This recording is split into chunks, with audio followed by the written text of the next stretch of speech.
as a leader of majority, I can tell you there has never been any impeachment motion against the deputy president. That has been his creation, and those that he walks around with is a sympathy-seeking gimmick to try and incite people from the Mount Kenya region, and more so against members of parliament. If you keenly listened to him yesterday, he passed a veiled threat to the people of Kenya when he said that even an impeachment motion would cause political instability. Or rather, he framed it that it's about the stability of the nation, political stability of the nation. What he actually meant is that he is trying to threaten, should there be one, that there will be political instability. The kind of political instability, as I said yesterday on Twitter, that they instigated on the 25th of June, 2024.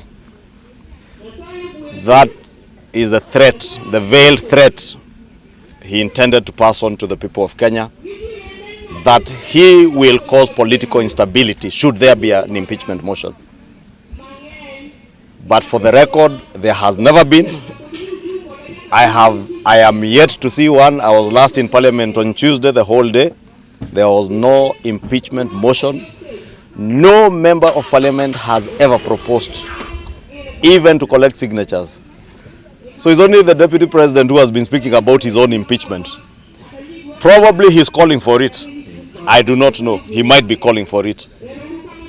Or he might be imagining that if it comes, he can incite one region of our country against Parliament and against members of Parliament, because that is a fear he has been trying to sell.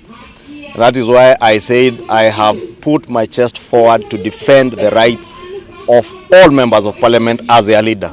Because nobody, not the President, not the Deputy President, should ever imagine that they can intimidate members of Parliament from doing what they ought to do. Impeachment motions are part of our oversight of state officers. The Deputy President is not an exception. So is the President. If any member of Parliament feels the President is not serving the people of Kenya or has contravened any provision of our Constitution, he is at liberty to bring an impeachment motion, and it will be considered on its own merit.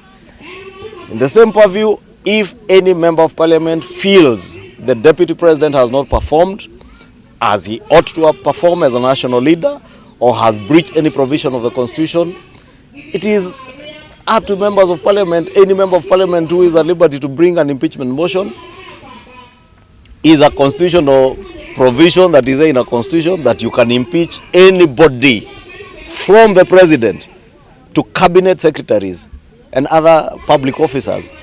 Therefore, the Deputy President should desist from making all this Ulabalu is making about impeachment, non-existent impeachment motions, because those only exist in the figment of his imagination.